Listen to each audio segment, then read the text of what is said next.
It's the Geoff Calkins Show. There have been some momentous debates in our time. William Jennings Bryan versus Clarence Darrow on evolution. William F. Buckley versus Gore Vidal on political philosophy. But today we bring you something even more momentous. Gary Parrish versus Chris Herrington on whether turkey should be served at Thanksgiving dinner. Speaking for the anti-turkey side is Gary Parrish, host of the Gary Parrish Show, national college basketball columnist for CBSSports.com, and a man who loves him some pizza rolls. Gary, why is it ridiculous to serve turkey at Thanksgiving dinner? It's not ridiculous in the sense that I don't think turkey's awful the way I think some things are awful. I just don't think turkey is the preferred meal for anybody. On a one day a year, perhaps the only day a year where we really do build a holiday around eating. Like, hey, let's all get together and just eat all day long. Why a turkey would be the centerpiece of that when there's so many better options has never made any sense to me outside of tradition. But if you can only think of if the only reason you can come up with to do something is because it's tradition, I don't think that's a good enough reason. Fried chicken is better than turkey. Grilled chicken's better than turkey. A steak is obviously better than turkey. Chick-fil-A chicken nuggets better than turkey. Pizza better than turkey. Lasagna better than turkey. Awesome hamburgers better than turkey. You ever seen Turkey King on a corner? I ain't never seen Turkey King on a corner. You ever seen Turkey Bell on a corner? I ain't seen no Turkey Bell, but they got Taco Bell. They got Burger King. Why? Because tacos are better than turkey. Burgers are better than turkey. And once we get away from this tradition, the better off we'll be as a country. I, on Thursday, vow to walk the walk. I will not eat turkey. I will eat steak. So Gary's going to be eating steak, but a man who's going to be eating turkey this Thanksgiving is Chris Herrington. He writes the 901 column at commercialappeal.com. Indeed, he has written a 6-point defense of the turkey as the centerpiece of the Thanksgiving meal.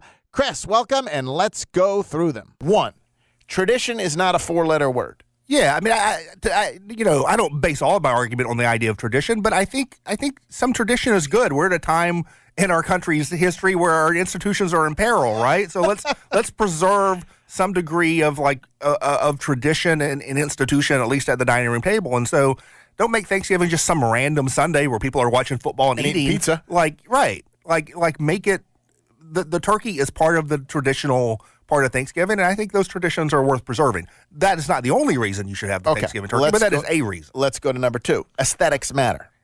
It's a big spread, on the table, right? It's like, I think the Norman Rockwell, everyone's gathered around the family table and everything's spread around.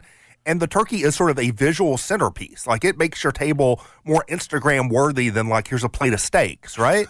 A good turkey out of the oven, the golden big bird, is sort of a visual anchor for your spread.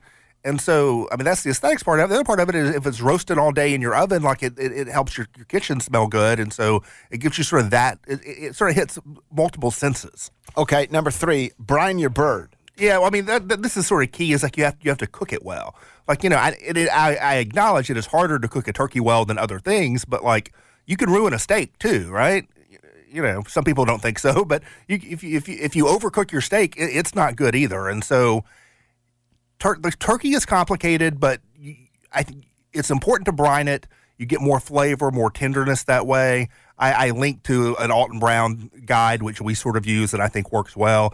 It is a work-intensive thing, much like barbecue ribs are, right? It's not an easy thing to cook. I think actually that's one reason we don't have. It's not because it's bad. That's the point. It's not that it's bad isn't why we have it. That's the point I was going to make. It's an effort. You get turkey sandwiches at deli places or whatever, but the full roast turkey is not a fast food item. It is a home cooking item. It is a specialty home cooking item because it's an all day, really a multiple day if you're going to brine it, endeavor. And so it's the kind of thing you only do on special occasions. All right, number 4, accept that the turkey is the glue guy. Yeah, see, I think this is key. And this sort of relates to the next 2 items on the list too, is that I think one of the things where Gary is fundamentally wrong is this idea that Thanksgiving is about one meal. It's not even about one day.